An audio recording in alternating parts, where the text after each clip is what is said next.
Hey, Iostex here.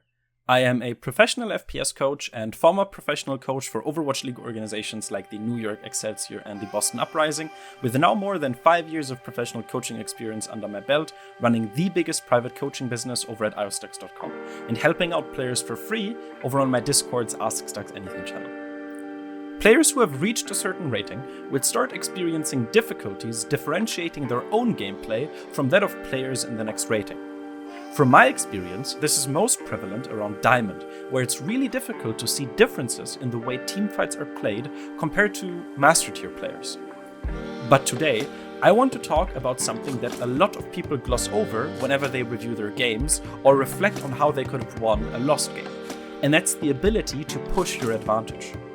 Whenever we review our games, we tend to look at the lost teamfights and ask ourselves how we could have won them. Maybe we just needed to land that one extra shot, maybe hit that one ability, focus a different target, or stand in a different position.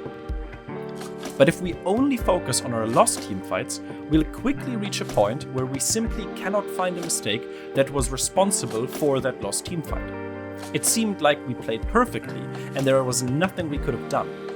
I'm not referring to the classical "it's my teammate's fault" here. You and your team can play perfectly and still lose a fight if the odds were stacked against you. The classical example is getting bombarded with ultimates. Most players tend to gloss over teamfights like this, just calling them unwinnable and moving on to the next one. And while those specific teamfights might be unwinnable, the secret is not to figure out how to win them anyways, but rather what made them unwinnable and how we could have prevented that. And in order to figure that out, we need to look at another part of our gameplay, specifically the most skipped over part of gameplay in review. Whenever I ask one of my coachees to send me a video of them reviewing themselves, they almost always skip over the moments following a one teamfight. They see a teamfight being won and they just skip straight ahead to the time the next teamfight starts. And that is a huge mistake. In any competitive game, we start out equal to the enemies. It's on us to create an advantage, for example by punishing an enemy mistake and creating a numbers advantage, or by landing more shots and creating an ult advantage. And then, that advantage helps us win the fight. Having more ultimates, or being in a 6v4, increases our chances of closing out the fight and wiping the enemy team. But that's what differentiates high-level players from low-level players. Low-level players win the teamfight and think about how they can win the next one. High-level players win the teamfight and then try to squeeze as much out of that advantage as possible. They don't just sit on the payload waiting for the enemy team to regroup. They don't just wait around doing nothing until the next fight starts. They push up as far as possible. So what does that look like in practice? I recently covered this with one of my clients while reviewing a Havana game. After reaching the first corner, they managed to win a teamfight and wipe the enemy team. After wiping the enemy team, they all stood on the payload and pushed to the checkpoint. Eventually, the enemy team regrouped on the bridge above the payload path and executed their defense from that position. Being at a huge positional disadvantage, right after the gates opened and they pushed into the hall of the second phase of Havana, they just got slaughtered by the enemies bombarding them from high ground. It felt like an unwinnable fight, like there was nothing that could be done. But this was a perfect example of them simply not pushing their advantage when they could have. A high-level player, after winning the fight and capturing first, would not sit idly on the payload. They would try to take control of as much of the map as possible. They would push deep into the second point, almost spawn camping the enemies, creating as much space as possible. That bridge the enemies were on, way out of reach had we taken control of that area first. You can see this happen frequently in pro matches.